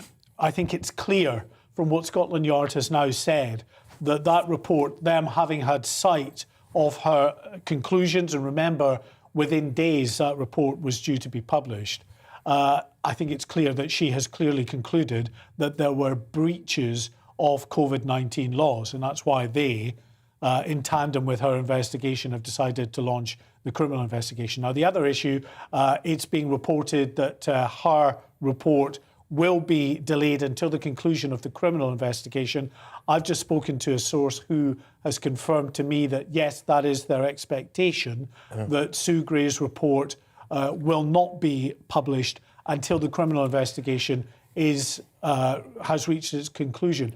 That investigation, or the criminal investigation, as complicated as it sounds, I don't think is going to be a very protracted process, because at the end of the day, they're not gathering enough evidence to put before the courts, to put, a criminal case that would have to be proven beyond reasonable doubt in front of a jury. What you're talking about is carrying out an assessment of whether breaches were actually carried out, whether people breached the COVID law, and then issuing fixed penalty notices, a criminal sanction, of course, but fixed penalty notices. So they've clearly got a lot of the information already from Sue Gray. Their own investigations have been going on, not a formal investigation, but inquiries have been made subtly during this time that Sue Gray has also been investigating. So they've reached a certain level of information gathered already. They are now formally requesting all of Sue Gray's findings. So that is going over to them. They will assess and move forward. But I think we're probably talking not days, but weeks rather than months for the criminal process as far as the Met's inquiry is concerned to be concluded. Mark, thank you very much. Mark White there, of course, our home and security editor. Now we can whiz ourselves over to Downing Street, I believe, where our political correspondent Tom Harwood is live for us. Tom, thank you very much. What are you anticipating as a result of this in terms of Boris Johnson's future then? Do you think we'll start seeing those letters go whizzing into the 1922 committee? Do you know what? It is so interesting. It is so hard to tell. I've just been speaking to a senior Rebel member of Parliament who literally does not know whether more letters will go in, as theirs has, or if this will just delay the whole process. This is a bit of a surprise to a lot of people who were, for the most part, expecting Sue Gray's report to land around Thursday. Now it looks overwhelmingly likely that it will be weeks, if not potentially even months, before that report actually makes its way into the public domain, meaning that there is no clear impetus for Conservative MPs to move. What will be the next big event? Could it potentially be the next story that drops, if another story drops? I mean, we've become so used to over the last 2 weeks just seeing story after story come. Potentially there's more to come. We know that Dominic Cummings has written in his blog about an alleged party in the number 10 flat on the night that Dominic Cummings unceremoniously walked out of the building behind me holding his cardboard box aloft. Potentially that is something, if there's more detail emerging about that could come in the next few days. We just don't know. But what would be that moment, that watershed moment that would force MPs who have been wavering, who have been unsure about submitting their letters? What will now make them do that, now that the Sue Gray report is not coming in short order? That's an open question. Yeah, indeed. Tom, look, thank you very much for bringing us the latest there. I imagine you'll be there for most of the day. It's interesting for Boris, though, isn't it? Because let's just say that there's this criminal investigation. Let's just say it clears him, right, for whatever. Obviously, we're just dealing in hypothetical situations here. But, then the Sue Gray report then emerges, and it gives, well, he can always say, well, Oh, you know, I was cleared of any criminal wrongdoing. Well, yeah, and it would be in his interest to do that, wouldn't it? And I suppose it would still all depend, I guess, his future would rest on whether enough letters, those 54 letters, do go into that backbench committee of the Conservative Party to the chair to force that leadership election, because until we know how many letters go in, until that threshold is reached, he will, of course, remain the Prime Minister, I suppose. I don't see him resigning, so... Well, it doesn't look like a quitter, but anyway, you never know. Anyway, right, NATO leaders agreed last night on unprecedented sanctions against Russia if they invade Ukraine. Russia denies plans of an incursion, despite deploying some 100,000 soldiers to Ukraine's border. Joining the US and the UK on the call were the leaders of France, Germany, Italy, Poland and the EU. Yes, well, earlier on Breakfast, Eamon and Isabel spoke to Conservative MP and former British Army officer Colonel Bob Stewart on how close to war we are. We've got is a big build-up of troops on the borders of Ukraine, not just the eastern border, but also in the Crimea and also in Belarus, to the north. And that's a normal tactic. It's the sort of same way that bullies always use. They build up their troops and they might or they might not use them. At the moment, there's a huge build-up of what the military call power, so they could invade. Equally, they might be bluffing. And all these experts, and I'm not one... You are one. Well, sort of. But all will say this, that, but actually no one knows. Unless, of course, you've got privileged access into the Soviet, slip of the tongue, Russian military command structure, which I haven't. Well, do you think at all that Putin and Russia have a point? When you look, I mean, you know, you've served with NATO as well. Is there any unreasonableness? Is he being unreasonable saying, hey, you put missiles into Ukraine right up against my border, I ain't having it? Is there any way where you think that NATO have overstepped the mark? Yes, in a way they have.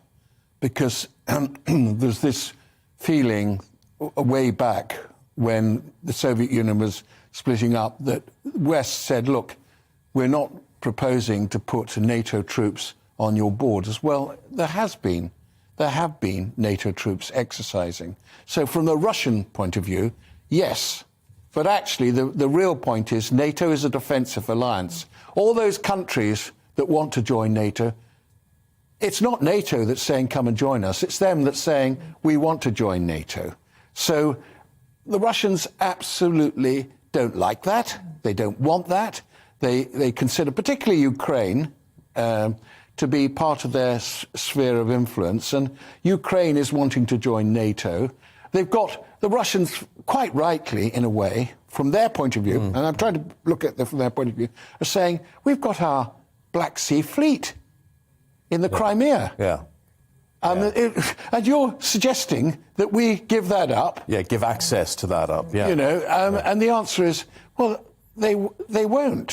So the Crimea's gone, it's gone forever. And what they're arguing about is what's happening in eastern Ukraine, where a lot of people speak Russian. Well, Conservative MP and former British Army officer Colonel Bob Stewart there on Breakfast earlier discussing that situation, that very delicate situation, of course, on the Ukrainian border. Yeah, indeed. Lots of you have been sending in loads of emails, actually. gbviews@gbnews.uk. Thank you very much, everyone who's been getting in touch. I'm completely fed up of Mrs. Johnson and her pals always being in the mix. This is Jennifer there, palming the blame off onto old Carrie, it seems. Well, earlier we showed an interview with Miles Routledge. He went viral last year during the Taliban takeover of Afghanistan when he actually decided, for some reason, to travel to the country as a holiday because he thought it'd be dangerous and exciting. He was 21 at the time, 22 years old now. Now he's saying, well, I'm going to go to Ukraine now that things are escalating there. I bet his parents aren't so happy about this. I mean, yeah, that's a good question. What do his parents think? Well, Terry here has some quite strong words to say about Miles. He says, self-seeking idiot full of his own importance. Get a bloody job. Wow, all right. Are you allowed to say bloody? Well, you just did it again, so there we go. Come on, go for the hat-trick. Don't. No, I think that's absolutely bad. Well, it better be. Right, the witch hunter Boris Johnson is getting on my nerves. I hope they investigate Starmer's party. That's Annie. There's quite a lot of support for Boris Johnson here, isn't there? But if you are just joining us, of course, this is that quite big news, really, which is that the Met Police are going to investigate the party. It's interesting, actually, because this could backfire in the sense that, because we've had this just this morning, people saying, I don't particularly support Boris Johnson as a person, as a politician, but what I absolutely don't support is the witch hunt, as this person mentions, against Boris Johnson. So this could actually turn people more on to Boris Johnson's side, really, because many people will see it as a Remainer plot. That's the term that's been used by many of our viewers and listeners. They think these are Remainers who are out to get him to sort of stop Brexit in its tracks. Yes. There's quite a few people saying all of that. Look, there's loads coming in, so thank you very much. GBNews at gbnews.uk. Keep them coming. Also, you can get in touch with us on Twitter as well, at GBNews. But after the break, we'll be talking about Austria's controversial new COVID rules, which will mandate all those over the age of 18 and without a medical exemption to get vaccinated or face substantial fines. Stay tuned. Hi there. There will be some brighter spells around today for some, but for most it's cloudy and there will be outbreaks of rain in the far north of Scotland. That's associated with these weather fronts, which are just brushing the far north through the rest of today. And for the rest of the UK, well, we're still dominated by this large area of high pressure, keeping things dry generally and settled, but still rather cloudy. A lot of low cloud covering the hills of Wales, Northern England, Scotland and Northern Ireland, and bringing mostly grey conditions, but a few brighter spells poking through for North East England, perhaps parts of East Wales, Eastern Scotland and Northern Ireland. It's going to feel cold under the cloud in the south, 3 to 5 Celsius, a bit milder further north, but across northern Scotland we do have some rain, especially for the Northern Isles, where it will also be windy as we end the day. Coastal gales for Shetland. Pushing through some showers overnight, but elsewhere across the UK, most places are dry. Again, a lot of cloud cover, but some breaks in the cloud coming south into Northern England, the Midlands and Wales. And where we see some breaks, a touch of frost and a few fog patches are possible, but they'll be fairly localised because for the vast majority it's another cloudy start to the day on Wednesday. And that cloud persisting across southern parts of the country through much of the day, but some holes developing more widely across East Wales, the Midlands, as well as into parts of Northern England. Meanwhile, much of northern and western Scotland sees it turn wet and windy by the end of the afternoon, although it will be milder here compared to recent days. And further south, it will also be a touch milder with temperatures returning to around average. Wet and windy weather in the northwest pushes through during Wednesday evening. It sinks south into central and southern Scotland as well as Northern Ireland. But watch out for coastal gales, 50 to 60 mile-per-hour wind gusts for the north of the mainland of Scotland. It's going to stay blustery on Thursday, but a little brighter with further cloud breaks developing.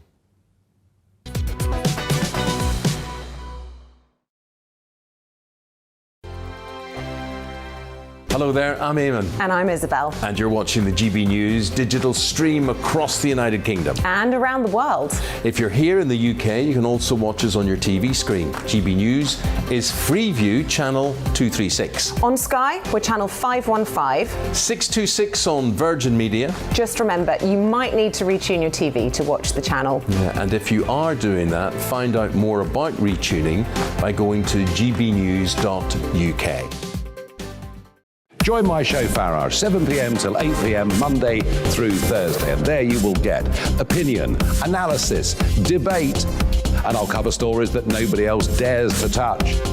And then for the last 15 minutes, talking pints. We're over a drink. We have a civilised conversation with someone. We very often disagree, but we do it in a grown-up way. Come and join me on Farage.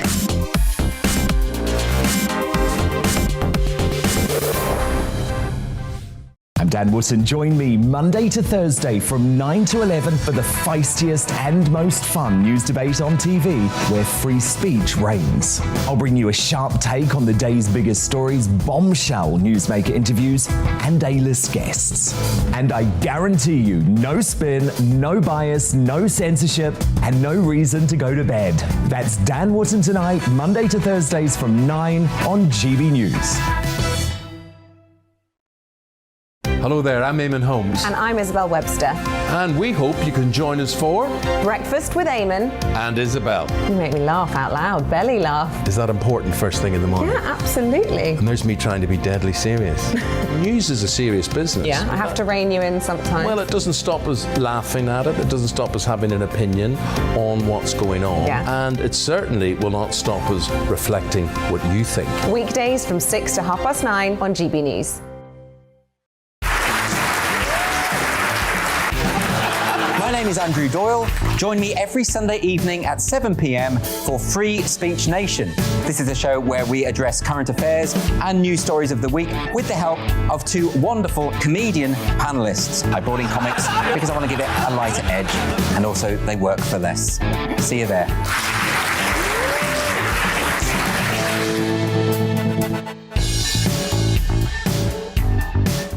Join me, Mark White, here on GB News. For more than 2 decades, I've been at the sharp end of reporting crime and security at home and abroad.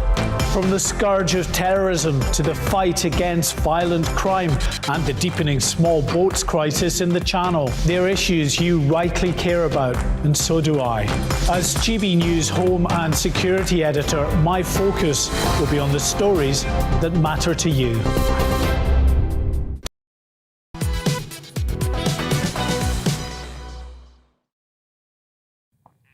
Good morning, it's 11:26 and this is To The Point with me, Mercy Muroki and Patrick Christys on GB News Live on your TV and radio this morning. Yes, indeed. Well, Austria has announced a controversial new vaccine mandate, which would financially penalise the unvaccinated. The new law will give police powers to fine vaccine dodgers up to €3,600 and will come into effect from February the 1st. Yes, well, a large protest is being planned for the 29th of January in opposition to the measure. Well, joining us now is Alexander Schugel, who's an Austrian conservative activist and one of the leaders behind the anti-mandate protest in Austria. We appreciate your time this morning. Just give us an idea of what you want to see the government do, because these measures do seem very draconian to many of us here in the UK. Yes, these measures are very draconian, especially as you can be fined up to 4 times a year. So it's not €3,600, but actually €14,400 a year you can be fined for. And what we want is obviously that the government draws back the law. So we want the law to be abolished. We want to have new elections, and we want to have the truth about all those things going on right now. The government told us a few weeks ago that if, for example, a new variant shows that the vaccine doesn't work, and now we have Omicron, all the people who are vaccinated catch it. We right now have 250,000 cases of Omicron. None of them are really severe, and still they push through the law. So they broke their own word. And the government, you have to know, in the last 2 years broke their own words, even in front of the court more than 30 times. So the Constitutional Court had to abolish some of their rules more than 30 times. So our government is anti-constitutional, and therefore we are anti our government. We want a new election, and we want this terror to end. We want the rules to be abolished. We want to live in a free world again, following the example of so many others like the Czech Republic, Switzerland, Spain, UK, and so on. There are tons of countries right now who lift the rules, and Austria introduces the most draconian vaccine mandate in the whole world. This is terrible, and this is wrong. OK, what's the actual mood like, though, amongst the wider population? Are there any kind of polling data or anything like that from Austria? Because, I don't know, over here, for example, there are a lot of people, of course, who just go, hey, you know what, just shut up and get vaccinated and do it, etc., etc., etc. And actually, if you do look at the opinion polls, I mean, if you can believe them anyway, but a lot of people wanted things like lockdown to carry on a lot longer and things like that. I was not one of them myself, it's fair to say. But, yeah, what's the actual mood like amongst the wider population? It's obviously difficult to say if you consider that the state is known, and there was even a corruption scandal about this, to finance certain studies in order to bring out the result they want. But if you look into the online surveys all newspapers in Austria do every week, you will find that a percentage of about 60 to 80%, and I'm not kidding, it's in average, it's 66 and more than 66% is actually opposed to the vaccine mandates. If you look at the official government surveys, it's 50-50.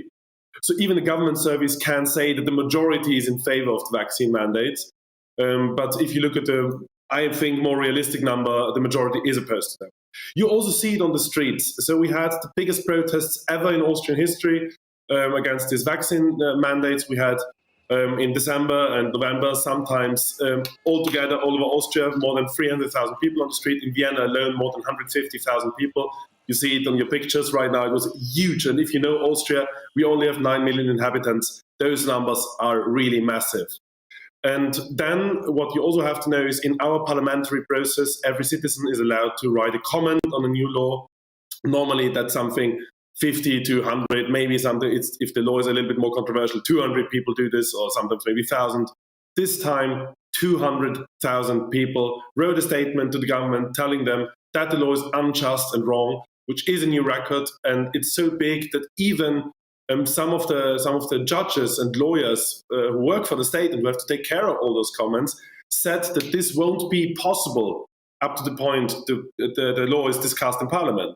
So we know that when the law was discussed and passed in Parliament last Thursday, we know that they were not able to go for all our comments, for all our letters and so on. And this is wrong. This is just wrong. And then there's another aspect which is very interesting for us. Lots of law professors, constitutional law professors, which were unfortunately mostly in favor of the vaccine mandates in the past, in favor of the corona measures in the past, say now the vaccine mandates are unconstitutional. They are against the European Human Rights Declaration and Convention, which is part of our constitution here. They are against certain parts of our constitution. They are against our basic rights. So I guess in the next weeks and months, we will see lots of people sue the state. We will see those people winning. And I hope that this will end this tyranny.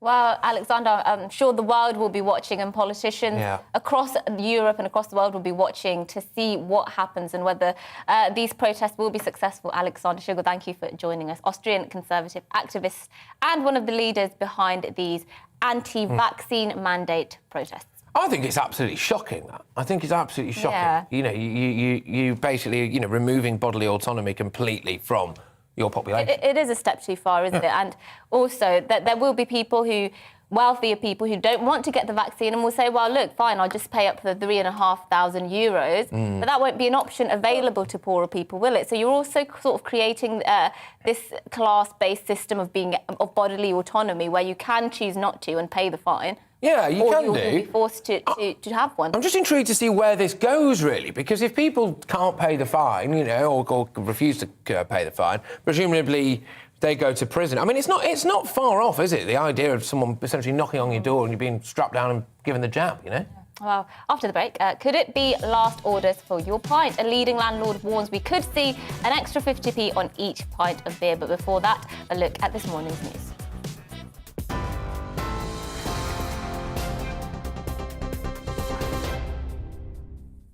Good morning. It is 11:33. I'm Rosie Wright, here to keep you up to date in the GB News newsroom. The Met Police Chief has confirmed Downing Street parties are being investigated for possible COVID breaches. Dame Cressida Dick says a number of events are being looked at after officers were given information from the Sue Gray inquiry. Police have now written to the Cabinet Office, formally requesting it to refer all relevant information on the gatherings.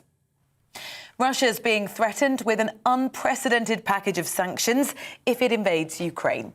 It follows a virtual meeting between the Prime Minister, US President, NATO and other world leaders last night. Moscow has amassed around 100,000 troops on the border, raising tensions and fears of an imminent attack. Royal Mail has announced it's cutting 700 management jobs. It says the cost-cutting measure will save around £40 million a year. It follows a difficult period over Christmas and the New Year, with staff absences peaking at 15,000 because of COVID and the Omicron variant. Former Brexit chief Lord Frost has now joined a growing number of senior Conservatives asking the Prime Minister to scrap the national insurance tax hike due to come in place in April. With the cost of living set to increase, he told the Daily Mail the £12 billion increase is not necessary or justified. You are up to date. We're on your TV, online and DAB Plus radio. I'll keep you up to date across the day. A short break and then we'll be back to the point.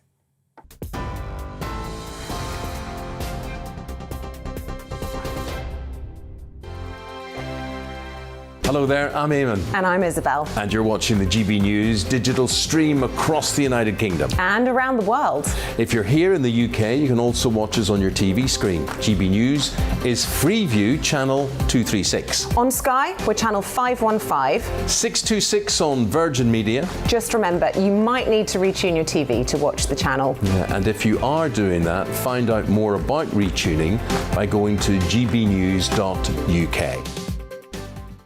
Join my show Farage, 7 p.m. till 8 p.m. Monday through Thursday, and there you will get opinion, analysis, debate, and I'll cover stories that nobody else dares to touch. And then for the last 15 minutes, talking pints. We're over a drink. We have a civilized conversation with someone. We very often disagree, but we do it in a grown-up way. Come and join me on Farage.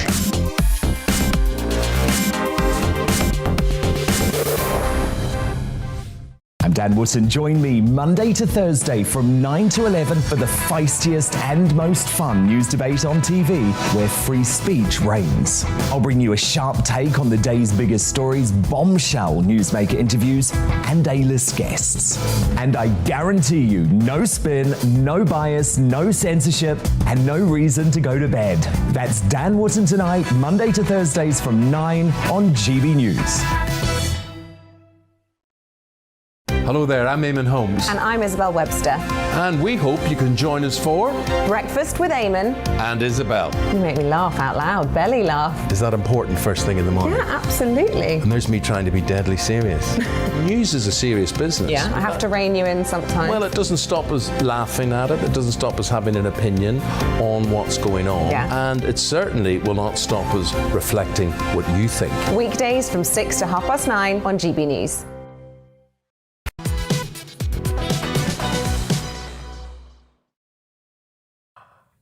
Yes, good morning, everybody. It's 11:37. This is To The Point with me, Patrick Christys and Mercy Muroki on GB News, and we're live on your TV and your radio this morning. Yes, the price of a pint will soar by 50p after a brutal start to the year. That's according to a leading member of the hospitality industry. What did you say there? It's an absolute scandal. Yeah, very close to your heart, this It's issue, an isn't absolute it? disgrace. Well, chairman of City Pub Company, Clive Watson, said pub inflation was running at about 10% following what he describes as non-existent sales earlier this month. I actually don't think I'll ever get over that. Anyway, he said firms were taking a whacking as costs rocket for beer, energy, food and labour as they battle inflation and the pandemic caused supply chain problems. I'll never forget when I first came down to London and someone tried to charge me £7 for a pint.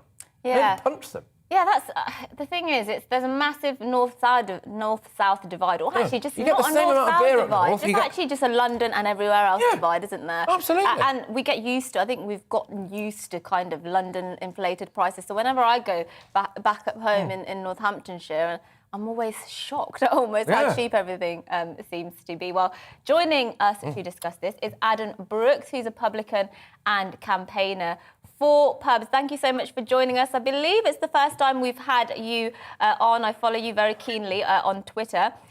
Is it an over-exaggeration to say pubs are in crisis at the moment? Not at all. We've got a perfect storm brewing, really, sort of April time. We've got VAT increases. Obviously, we were helped out with a 5%. It then went to 12.5%, and now it looks like it's going to go back up to 20%. Which is going to cripple so many pubs and businesses. And without doubt, it's going to cost a lot of jobs when the VAT goes back up. So hopefully, that can be deferred. But we've got energy prices, we've got food inflation, we've got bounce back loans to pay, we've got national insurance being hiked. It is a perfect storm against our businesses at the moment. And without doubt, I think unless there is action taken by the government, you are going to see £7 pints a little bit more often, Patrick. Yes, indeed. Yes, I'm not looking forward to it at all. But I mean, pubs are more than just a money-making business. They're more than that. They can be the beating heart or the lifeblood of the local community as well, can't they? And actually, they are very, very much worth protecting because, especially in some rural areas, once they're gone, you're not really getting a local pub back, are you? No, look, it's a public house and it's called that for a reason. Centuries or decades and centuries, people have used pubs for their social life. And there's a lot of, I banged this drum during lockdown that there was a lot of elderly customers that lost all their interactions in life. And I think that probably cost quite a few lives during lockdown. They missed talking to people, they missed meeting friends or talking to the barmaid or the barman. So look, pubs are, they're part of this country. Our pubs are unrivaled throughout the world and definitely need protecting. But we've got a lot stacked against us this year. It's going to be a tough year, and I think you're definitely going to see price rises, Patrick. And, you mentioned earlier that you want to see the government do more to help you. And, of course, we want to protect the pubs, as many pubs as we can in this country. What are the actions that you want to see the government take exactly? I mean, the main one that I would say today is that, putting VAT back up to 20% is going to cripple a lot of businesses. It's almost like a double tax hike in 6 months for pubs and businesses. We were really helped out by the 5% rate. And I think a lot of us are quite realistic that it couldn't stay at that. But I think if they can extend the 12.5% rate for a while, it's going to, it might negate some of the other problems we've got. I mean, my pub, my little pub, Backstreet Pub, was paying £1,500 a month electric this time last year.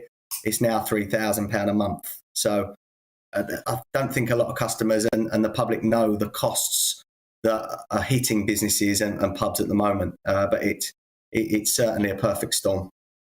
No, definitely. It's all, like you just said there, perfectly described it. It's definitely a perfect storm, isn't it? And at some point, well, now really, that is going to trickle down onto the cost of customers to customers as well. Well, thank you very, very much for joining us, and great to have you on the show. Finally, you've been running away from me for however long, and now you decided you're going to come on.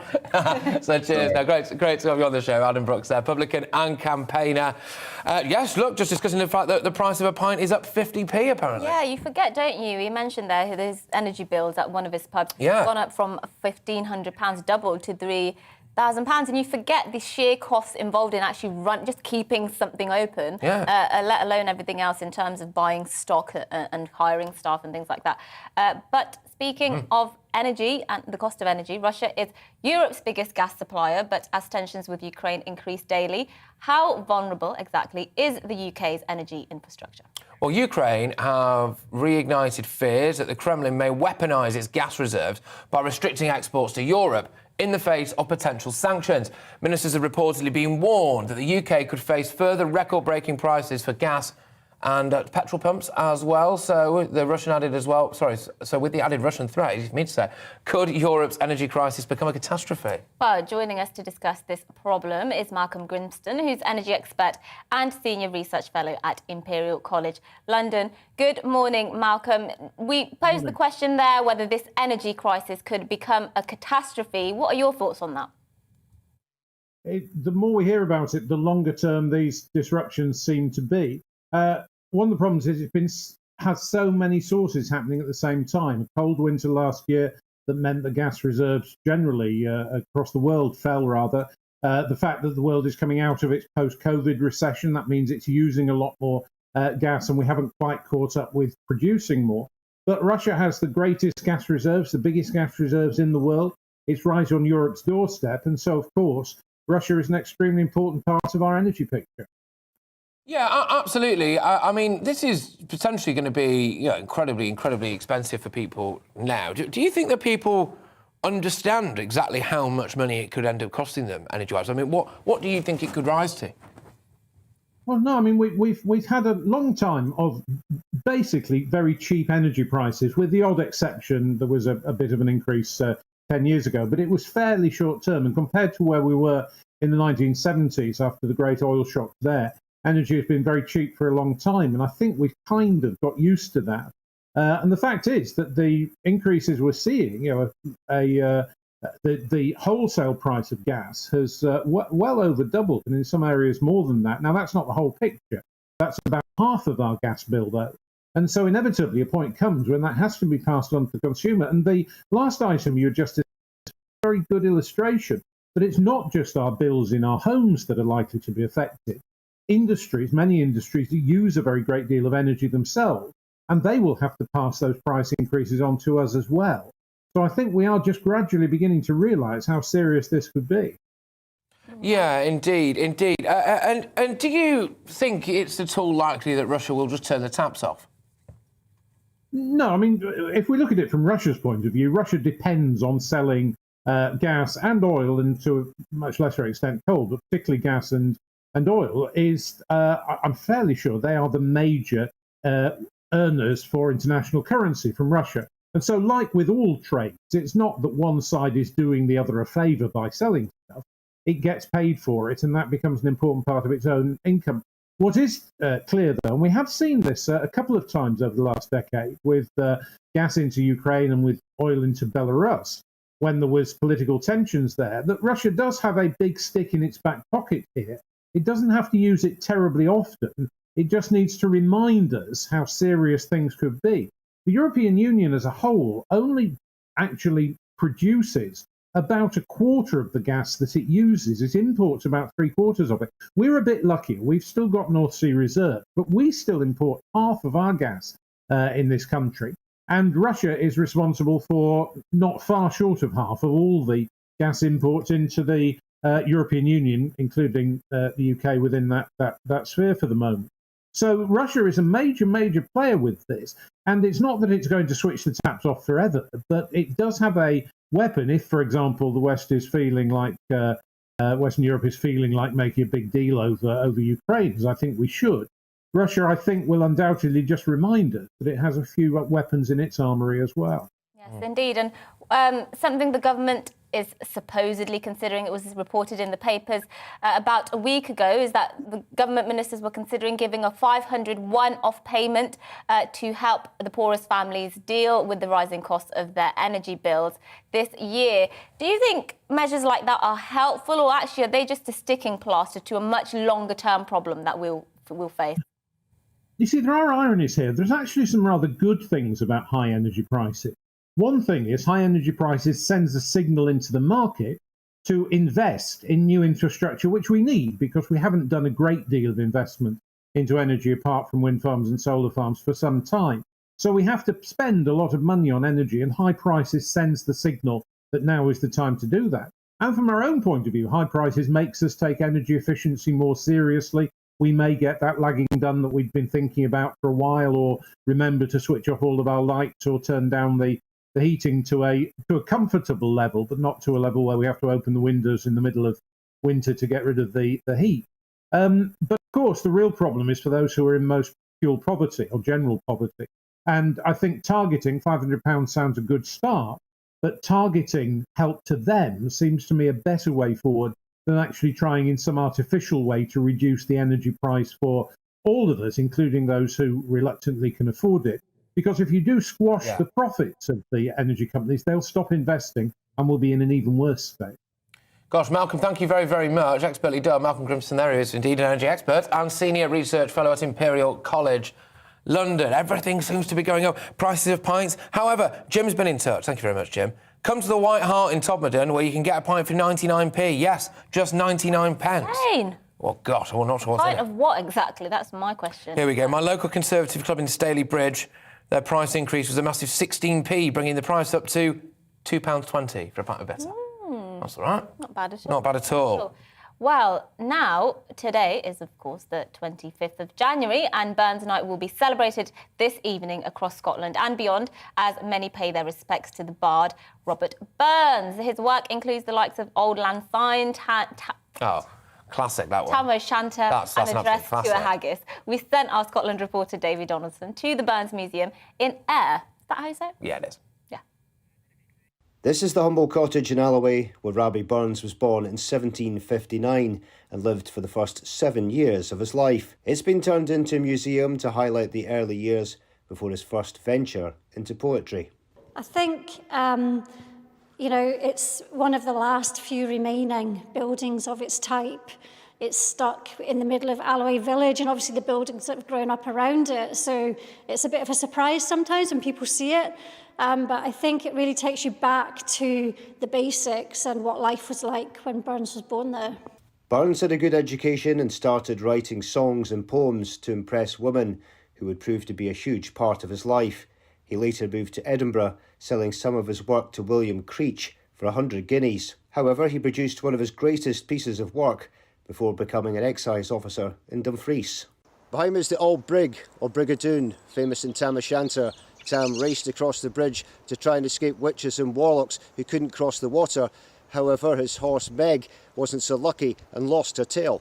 And I think the epic tale Tam O'Shanter, of course, and the witch chasing the horse across the bridge is something that is really significant for us, being, you know, something that took place in Alloway at the birthplace site, and something that makes the landscape connect for us, for our visitors.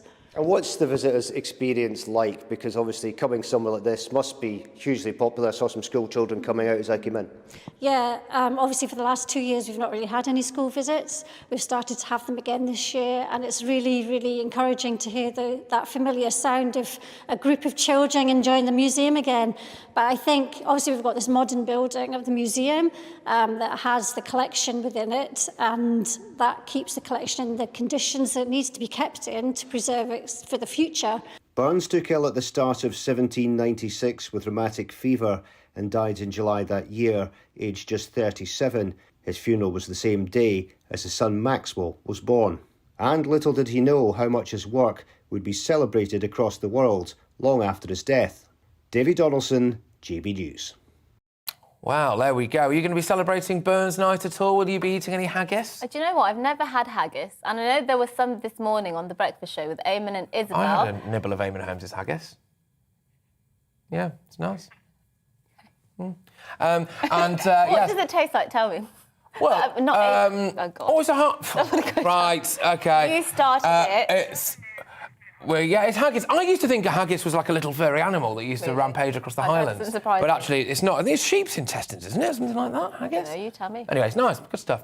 Yes, Big but fan. anyway, moving on very swiftly, let's just run you through some of the other stories you may have missed, which we thought you might be interested in. This is great. US President Joe Biden has been caught out on camera swearing at a reporter while his microphone was still switched on. This was after a press conference and journalists were being ushered out when a White House correspondent shouted a question about the impact of inflation on this year's congressional elections, while Joe Biden responded without realising his microphone was still active. Do we have that video? No. Well, that would have been nice, I suppose. Basically, what he said was, you are a stupid son of a gun. Yeah. And, I mean, that's bang out of order. Surely he knew his microphone. He was stood right in front of the thing. Does he know where he is? Yeah. But yes, no, he obviously did say that. Apparently he's called this particular journalist and apologised, everything like that. Well, that's silly. But I'm not being funny, but can you imagine if Donald Trump had done that? Yeah, there'd be outrage. That'd be absolute scandal. I kind of he's evil. Like it. I'm tempted to almost like it because Joe Biden is very stale. He's very vanilla. I quite like seeing a bit of personality. Yeah, but you know, completely undiplomatic in what he did. Completely undiplomatic. Oh, well. So off-brand. You know, he's supposed to be nice, compassionate. The more I hear about Joe Biden, the more the worse he gets. I keep hearing that he's actually quite an angry man, which is not great. It's all, you know. Or he was supposed to be the president that wanted to unify America, wasn't he? And instead he's sending a Fox News reporter. Not doing the greatest job ever. Swearing. And in another story, a family in Devon have received a windfall of £648,000 after finding a 13th century gold coin. Metal detectorist Michael Lee Mallory found the Henry III gold penny buried in his farmland. He posted pictures online, which were spotted by auctioneer Spink, and he plans to use the windfall to help fund his children's education. That is incredible, isn't it? I know, that is the dream, isn't it? Finding really... Just getting very lucky. Yeah, I mean, £648,000, that's an expensive education right there. You could educate them a few times. Yeah. Yeah, but no, I think that's incredible. I used to quite enjoy the idea of metal detectoring, but then like... It's a lost pastime, isn't it? Isn't it? Young kids, I feel, used to do that before, like in our generation, or maybe the generation before. Yeah. But I don't see kids actually going around with metal detectors anymore. No. Well, we thought we'd wrap up by actually playing you that Joe Biden clip. Now, this is Joe Biden swearing at a Fox News reporter. Do you think inflation is a political liability? That's a great asset. More inflation. What a stupid son of a... looks so smug, doesn't he, when he says it? Yeah, I can't. I quite like it, to be honest. You quite like it? I think he's bang out of order. Again, I'll just say, can you imagine if Trump had done that? But anyway, well, look, we've got a couple of views for you to finish off, give you the final word. Thank you very much, everyone who's actually been getting in touch. I do not care about the parties at number 10. This is from Howard. The British media have blown this out of all proportion. I'm sick and tired of the British media studying their navel. Yes, there is a lot of that, but Kim disagrees. She says, get him out and stop this net zero CRAP. We produce less than 1%. Get fracking and use our own gas. So she's not very impressed with Boris Johnson. No, and Alex, for one final view, has got an interesting response to the energy crisis and the fact that Vladimir Putin essentially could turn our taps off. Putin can keep his gas. I'm a man. I just wear more clothes. Okay. Man. OK, well done. Right. Thank you very much, everybody who's been getting in touch throughout the show and for tuning in. It's been great to have you on board. Yes, we'll be back tomorrow, same time, 10 a.m. till midday. But up next is the briefing with Gloria De Piero after this weather. Hi there. There will be some brighter spells around today for some, but for most it's cloudy and there will be outbreaks of rain in the far north of Scotland. That's associated with these weather fronts, which are just brushing the far north through the rest of today. And for the rest of the UK, well, we're still dominated by this large area of high pressure, keeping things dry generally and settled, but still rather cloudy. A lot of low cloud covering the hills of Wales, Northern England, Scotland and Northern Ireland, and bringing mostly grey conditions, but a few brighter spells poking through for North East England, perhaps parts of East Wales, Eastern Scotland and Northern Ireland. It's going to feel cold under the cloud in the south, 3 to 5 Celsius, a bit milder further north, but across northern Scotland we do have some rain, especially for the Northern Isles, where it will also be windy as we end the day. Coastal gales for Shetland, pushing through some showers overnight, but